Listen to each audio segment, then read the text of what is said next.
as the doctor in the room, what are some of the mental and emotional implications that you're kind of grappling with and dealing with, and how do you cope with all of that emotion? It feels like a lot.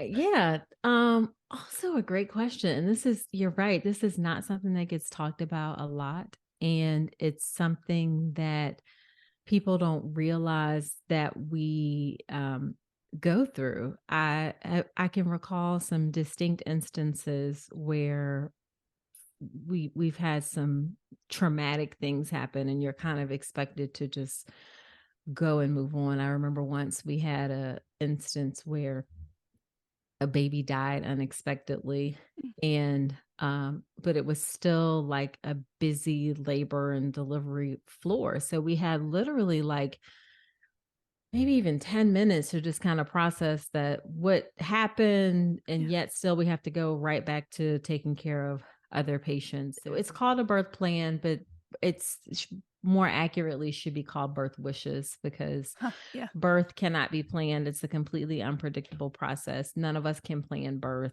People, doctors may say, oh, we can just induce you on this day.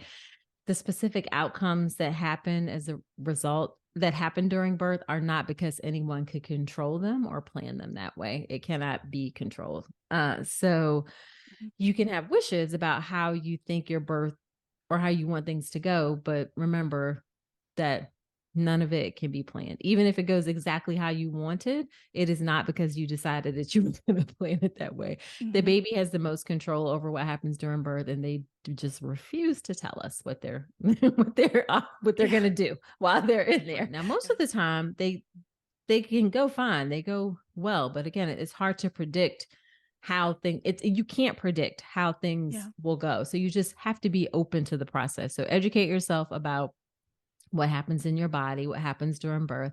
Educate yourself so you know that, hey, these are the questions I can ask to know that I feel comfortable with the decisions that are that I'm making, and I'm involved in the decision making process. That's often something that I get a lot of feedback from either my people who listen to my podcast and have taken my uh, course, is that when the doctors and nurses are talking to them, they understand all of the things, and it doesn't sound foreign to them. Yeah.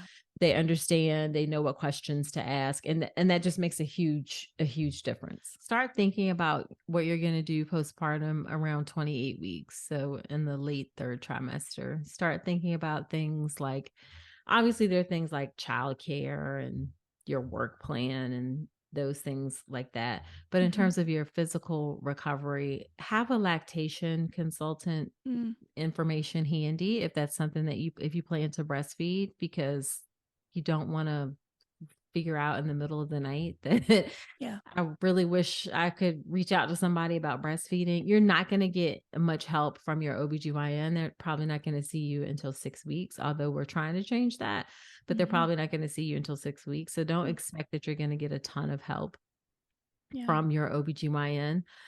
Definitely maybe consider a pelvic physical therapist at some point. They're highly underutilized in terms of helping people recover from postpartum. And then definitely give yourself some grace. You're a whole new person after Mhm. you have a baby. So give yourself some space and some time to adjust to your new normal. A lot of it is systems issues. Mm. So it's we as a healthcare system have to improve the way that we care for people having a baby. So much of it just boils down to listening to people and believing what they say. Mm. So those two things are just very critical in our own system. And it's something that actually all women are exposed to, are at risk for. And it's even worse for people who are from marginalized communities, that they're not listened to and they aren't believed. So it's really a systems part. But as a patient, you just I can't overstate how important education is, and advocating for yourself, and keep pushing until you get an answer when you know something isn't right.